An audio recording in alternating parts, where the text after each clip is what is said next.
current TRL. It may take a modifications. We're working with many of our products where they are commercial available, but for our end military user, there's going to be some slightly modification. So I just want to make sure everyone understands. That's one of the things we're constantly looking at for the SBIR STR process.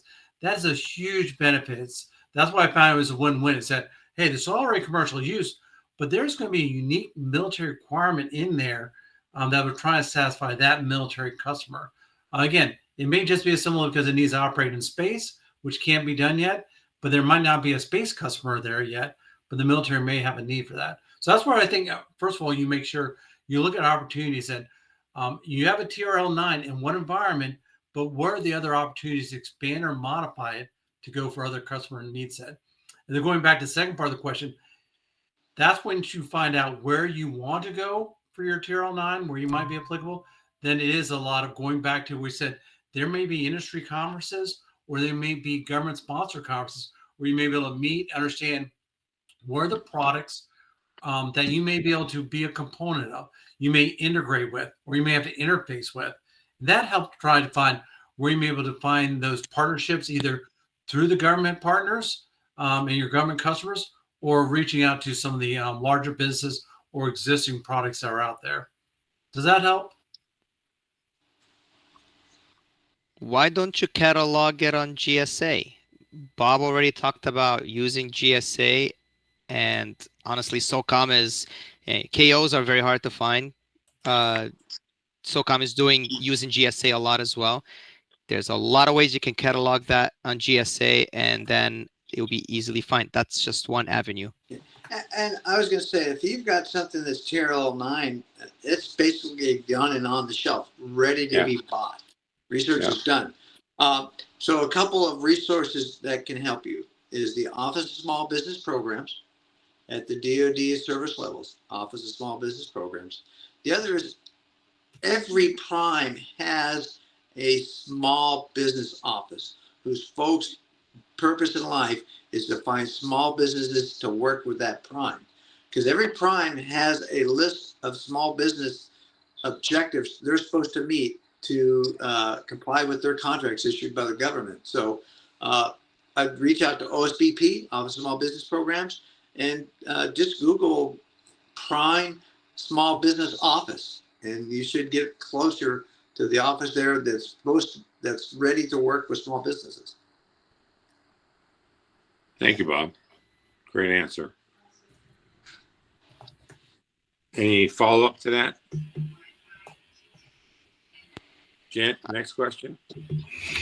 Let's see. I think we have about 5 minutes left. I wanted to point out for those in the audience, there's been a lot of information shared in the chat. So make sure you go to the chat, and next to some of the questions, some of our panelists have actually jumped in and responded.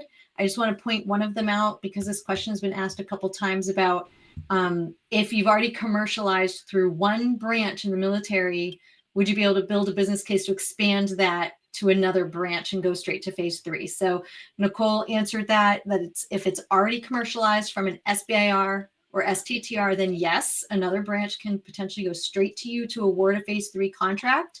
But if it was not from an SBIR, then the government cannot go directly to you for a contract. So just want to make sure that's clear.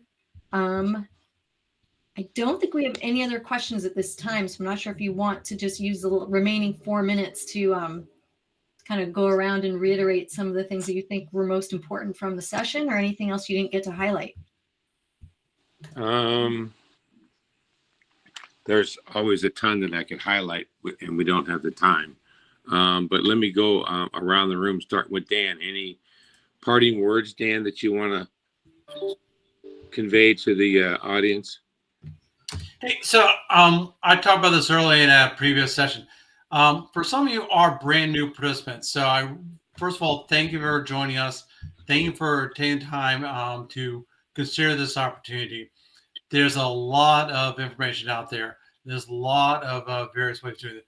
But I want to say we're here to try to help through that. We're doing it all the time. We're trying to figure out how we make this more efficient, more effective. All of us have websites and avenues there, where most of us also have various things where we do AMAs. There's a lot of collaboration here, but please feel free to continue to ask us we'll try to do what we can get to back to you and try to know that we're out there to try to get the small business into the community, and then help them be successful to go on and transition to the warfighter, their prototypes. So that's what we're here for, and we're here trying to make sure you're successful, make sure our warfighters are successful. So thanks again for your time. Thank you, Dan. Bob, parting words? What he said. Thank you for being interested in supporting and working with the Department of Defense. We really need you. You're part of that defense industrial base. Without you, we're not successful. Without you, our warfighters don't have what they need. So please work with us. If you got questions, reach out. The worst it's going to do is I'll yell at you. Then I'll get over it and I'll answer your question. Okay. But thank you. We're here to help. Thank you, Bob. Mina? Yes, sir. There's nothing more I can say that that Daniel and Bob have not already mentioned.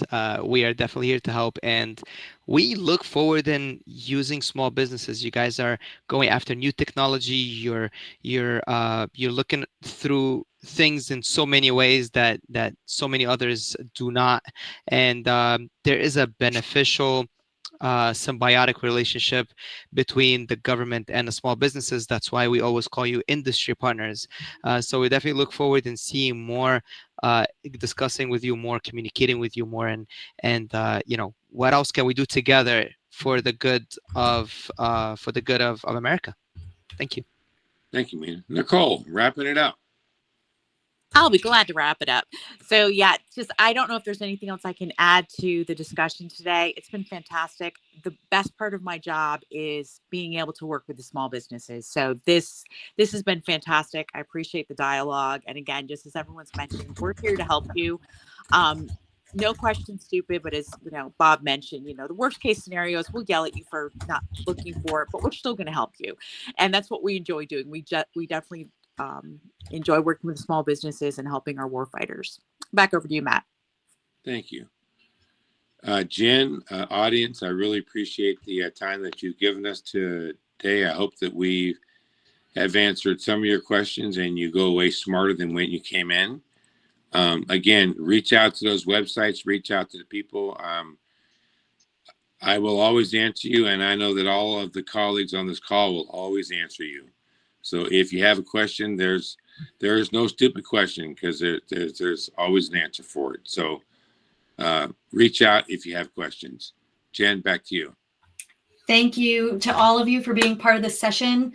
Since I know there were questions about working with primes, I just there's a session tomorrow, 2 p.m. Eastern time, Meet the Defense Primes, how to work with primes. So specifically come back for that.